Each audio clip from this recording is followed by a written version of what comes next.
It was 7 minutes after midnight. The dog was lying on the grass in the middle of the lawn in front of Mrs. Shears's house. Its eyes were closed. It looked as if it was running on its side, the way dogs run when they think they are chasing a cat in a dream. But the dog was not running or asleep. The dog was dead. There was a garden fork sticking out of the dog. The points of the fork must have gone all the way through the dog and into the ground because the fork had not fallen over. I decided that the dog was probably killed with the fork because I could not see any other wounds in the dog, and I do not think you would stick a garden fork into a dog after it had died for some other reason, like cancer, for example, or a road accident. But I could not be certain about this. I went through Mrs. Shears's gate, closing it behind me. I walked onto her lawn and knelt beside the dog. I put my hand on the muzzle of the dog. It was still warm. The dog was called Wellington. It belonged to Mrs. Shears, who was our friend. She lived on the opposite side of the road, 2 houses to the left. Wellington was a poodle. Not one of the small poodles that have hairstyles, but a big poodle. It had curly black fur, but when you got close you could see that the skin underneath the fur was a very pale yellow, like chicken. I stroked Wellington and wondered who had killed him, and why. My name is Christopher John Francis Boone. I know all the countries of the world and their capital cities and every prime number up to 7057.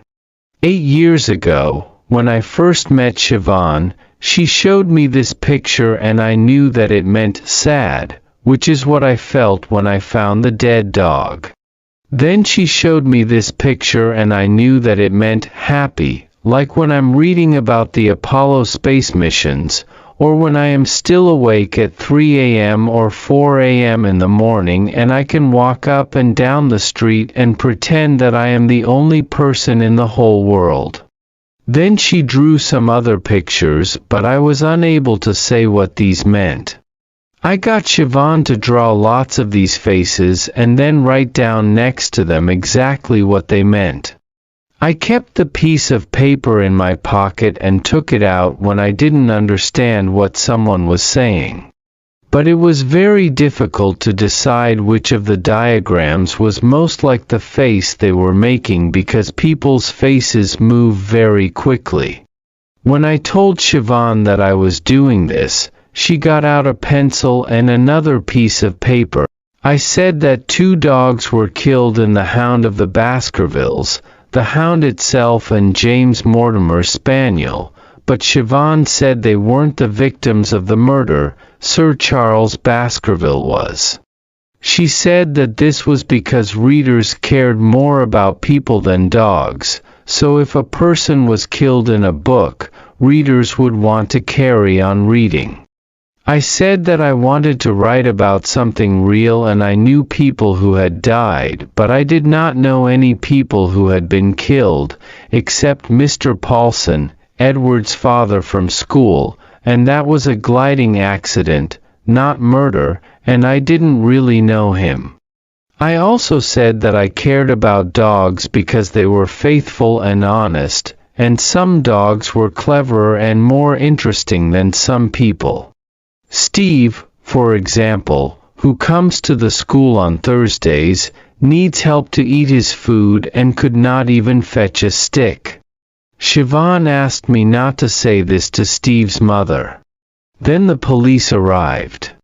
I like the police. They have uniforms and numbers and you know what they are meant to be doing.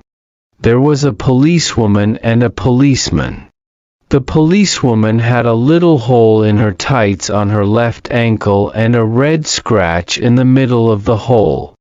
The policeman had a big orange leaf stuck to the bottom of his shoe which was poking out from one side.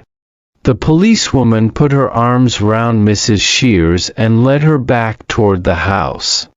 I lifted my head off the grass. The policeman squatted down beside me and said, "Would you like to tell me what's going on here, young man?" I sat up and said, "The dog is dead." "I'd got that far," he said. I said, "I think someone killed the dog." "How old are you?" he asked.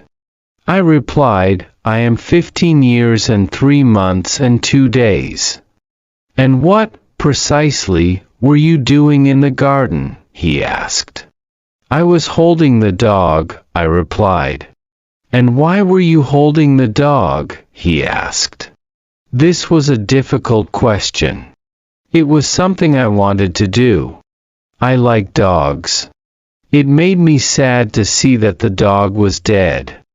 I like policemen, too, and I wanted to answer the question properly, but the policeman did not give me enough time to work out the correct answer. "Why were you holding the dog?" he asked again. "I like dogs," I said. "Did you kill the dog?" he asked. I said, "I did not kill the dog." "Is this your fork?" he asked. I said, "No." "You seem very upset about this," he said. He was asking too many questions and he was asking them too quickly. They were stacking up in my head like loaves in the factory where Uncle Terry works. The factory is a bakery and he operates the slicing machines. And sometimes a slicer is not working fast enough, but the bread keeps coming and there is a blockage. I sometimes think of my mind as a machine, but not always as a bread slicing machine. It makes it easier to explain to other people what is going on inside it. The policeman said, "I am going to ask you once again." I rolled back onto the lawn and pressed my forehead to the ground again and made the noise that father calls groaning. I make this noise when there is too much information coming into my head from the outside world. It is like when you are upset and you hold the radio against your ear and you tune it halfway between 2 stations so that all you get is white noise, and then you turn the volume right up so that this is all you can hear, and then you know you are safe because you cannot hear anything else. The policeman took hold of my arm and lifted me onto my feet. I didn't like him touching me like this. And this is when I hit him. This will not be a funny book. I cannot tell jokes because I do not understand them. Here is a joke, as an example. It is one of father's. His face was drawn but the curtains were real. I know why this is meant to be funny. I asked. It is because drawn has 3 meanings, and they are 1 drawn with a pencil, 2 exhausted, and 3 pulled across a window, and meaning 1 refers to both the face and the curtains, meaning 2 refers only to the face, and meaning 3 refers only to the curtains.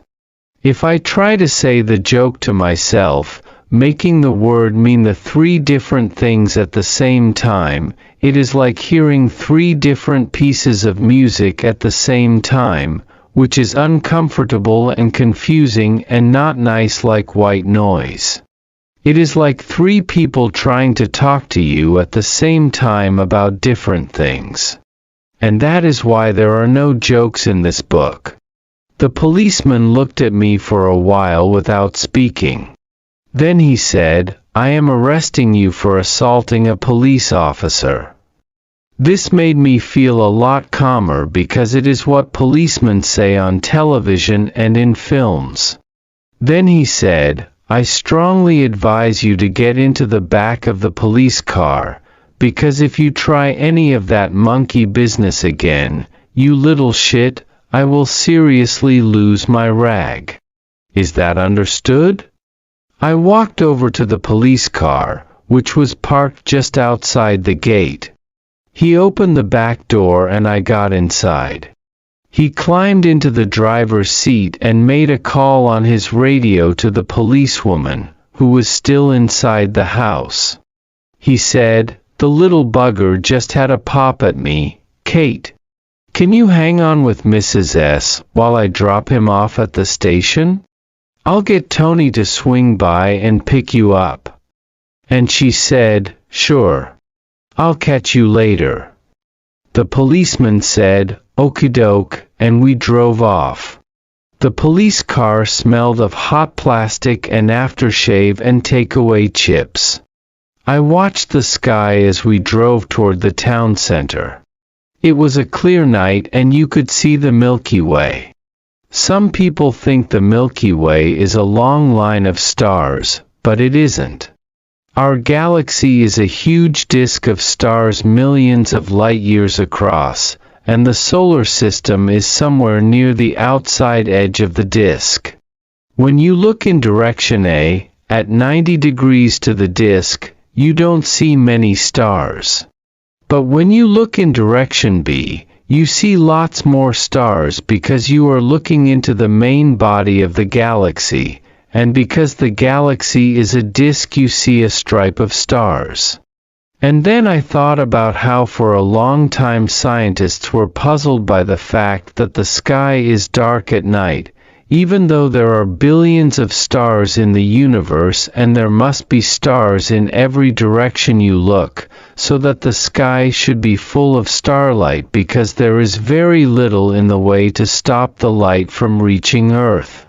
Then they worked out that the universe was expanding, that the stars were all rushing away from one another after the Big Bang, and the further the stars were away from us the faster they were moving, some of them nearly as fast as the speed of light, which was why their light never reached us.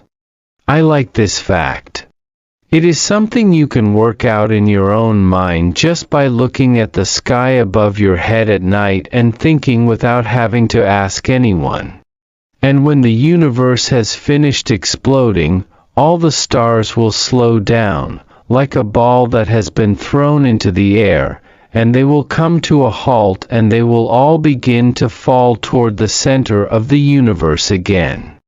And then there will be nothing to stop us from seeing all the stars in the world because they will all be moving toward us, gradually faster and faster, and we will know that the world is going to end soon because when we look up into the sky at night there will be no darkness, just the blazing light of billions and billions of stars, all falling. Except that no one will see this because there will be no people left on the earth to see it. They will probably have become extinct by then. And even if there are people still in existence, they will not see it because the light will be so bright and hot that everyone will be burned to death, even if they live in tunnels. Chapters in books are usually given the cardinal numbers 1, 2, 3, 4, 5, 6, and so on. But I have decided to give my chapters prime numbers 2, 3, 5, 7, 11, 13, and so on because I like prime numbers. This is how you work out what prime numbers are. First you write down all the positive whole numbers in the world. Then you take away all the numbers that are multiples of 2. Then you take away all the numbers that are multiples of 3. Then you take away all the numbers that are multiples of 4 and 5 and 6 and 7 and so on. The numbers that are left are the prime numbers. The rule for working out prime numbers is really simple, but no one has ever worked out a simple formula for telling you whether a very big number is a prime number or what the next one will be. If a number is really, really big, it can take a computer years to work out whether it is a prime number.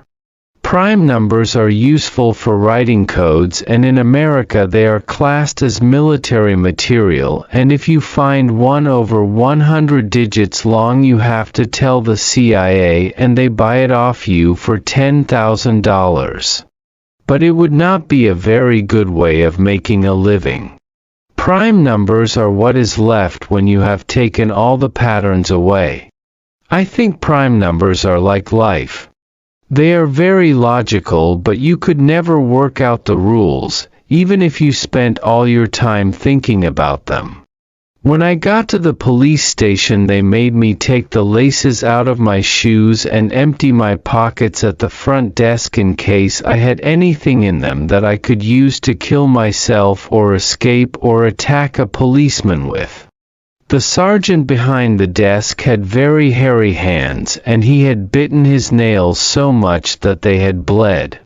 This is what I had in my pockets.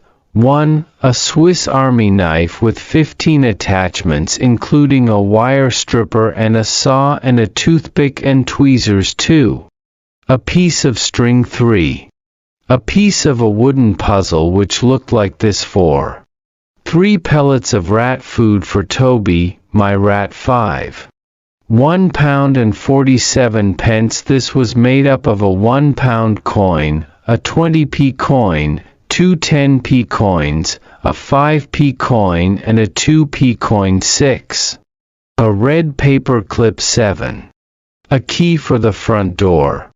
I was also wearing my watch, and they wanted me to leave this at the desk as well, but I said that I needed to keep my watch on because I needed to know exactly what time it was. And when they tried to take it off me, I screamed, so they let me keep it on. They asked me if I had any family. I said I did. They asked me who my family was. I said it was father, but mother was dead. And I said it was also Uncle Terry, but he was in Sunderland and he was father's brother, and it was my grandparents, too, but 3 of them were dead, and Grandma Burton was in a home because she had senile dementia and thought that I was someone on television. Then they asked me for father's phone number.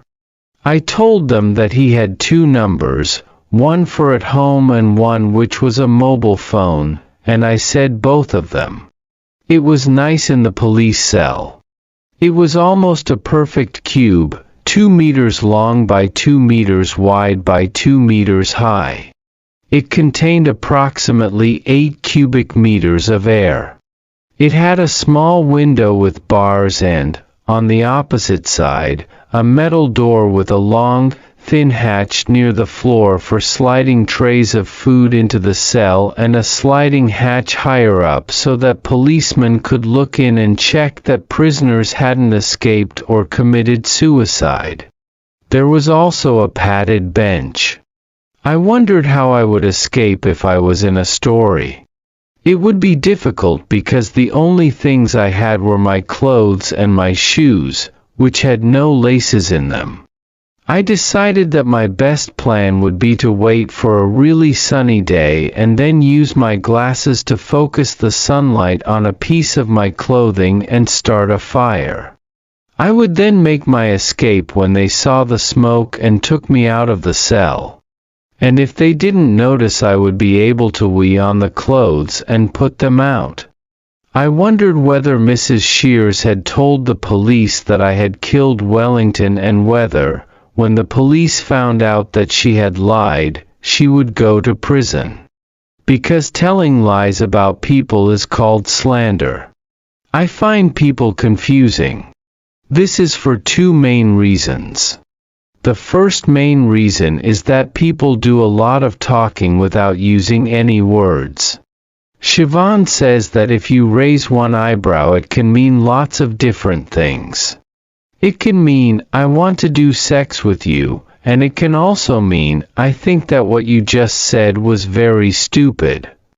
Siobhan also says that if you close your mouth and breathe out loudly through your nose, it can mean that you are relaxed, or that you are bored, or that you are angry, and it all depends on how much air comes out of your nose and how fast and what shape your mouth is when you do it, and how you are sitting and what you said just before, and hundreds of other things which are too complicated to work out in a few seconds.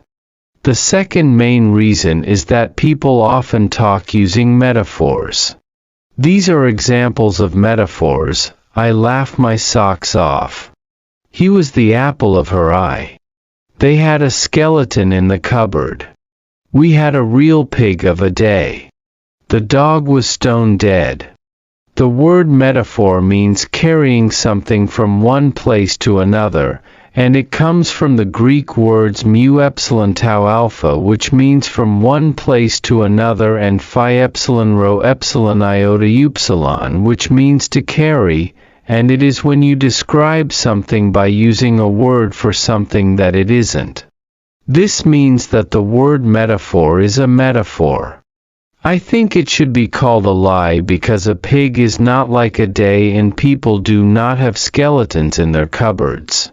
And when I try and make a picture of the phrase in my head, it just confuses me because imagining an apple in someone's eye doesn't have anything to do with liking someone a lot, and it makes you forget what the person was talking about. My name is a metaphor.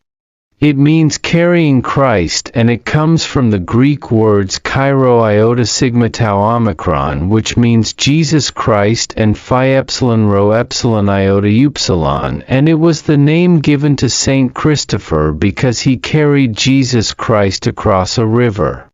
This makes you wonder what he was called before he carried Christ across the river. But he wasn't called anything because this is an apocryphal story, which means that it is a lie, too. Mother used to say that it meant Christopher was a nice name because it was a story about being kind and helpful, but I do not want my name to mean a story about being kind and helpful. I want my name to mean me. It was 1:12 a.m. when Father arrived at the police station. I did not see him until 1:28 a.m., but I knew he was there because I could hear him. He was shouting, "I want to see my son," and "Why the hell is he locked up?" and, "Of course I'm bloody angry." Then I heard a policeman telling him to calm down. Then I heard nothing for a long while. At 1:28 a.m. a policeman opened the door of the cell and told me that there was someone to see me. I stepped outside. Father was standing in the corridor. He held up his right hand and spread his fingers out in a fan. I held up my left hand and spread my fingers out in a fan, and we made our fingers and thumbs touch each other. We do this because sometimes Father wants to give me a hug, but I do not like hugging people, so we do this instead, and it means that he loves me. Then the policeman told us to follow him down the corridor to another room. In the room was a table and 3 chairs. He told us to sit down on the far side of the table, and he sat down on the other side. There was a tape recorder on the table, and I asked whether I was going to be interviewed, and he was going to record the interview. He said, "I don't think there will be any need for that." He was an inspector. I could tell because he wasn't wearing a uniform. He also had a very hairy nose. It looked as if there were 2 very small mice hiding in his nostrils. He said, "I have spoken to your father, and he says that you didn't mean to hit the policeman." I didn't say anything because this wasn't a question. He said, "Did you mean to hit the policeman?" I said, "Yes." He squeezed his face and said, "But you didn't mean to hurt the policeman?" I thought about this and said, "No. I didn't mean to hurt the policeman. I just wanted him to stop touching me." Then he said, "You know that it is wrong to hit a policeman, don't you?" I said, "I do." He was quiet for a few seconds, then he asked, "Did you kill the dog, Christopher?" I said, "I didn't kill the dog." He said, "Do you know that it is wrong to lie to a policeman and that you can get into a very great deal of trouble if you do?" I said, "Yes." He said, "So, do you know who killed the dog?" I said, "No." He said, "Are you telling the truth?" I said, "Yes. I always tell the truth." And he said, "Right, I am going to give you a caution." I asked, "Is that going to be on a piece of paper like a certificate I can keep?" He replied, "No, a caution means that we are going to keep a record of what you did, that you hit a policeman but that it was an accident and that you didn't mean to hurt the policeman." I said, "But it wasn't an accident." And Father said, "Christopher, please." The policeman closed his mouth and breathed out loudly through his nose and said, "If you get into any more trouble we will take out this record and see that you have been given a caution, and we will take things much more seriously. Do you understand what I'm saying?" I said that I understood. Then he said that we could go, and he stood up and opened the door, and we walked out into the corridor and back to the front desk, where I picked up my Swiss Army knife and my piece of string and the piece of the wooden puzzle and the 5 pellets of rat food for Toby and my £1 and 47 pence and the paperclip and my front door key, which were all in a little plastic bag, and we went out to Father's car, which was parked outside, and we drove home.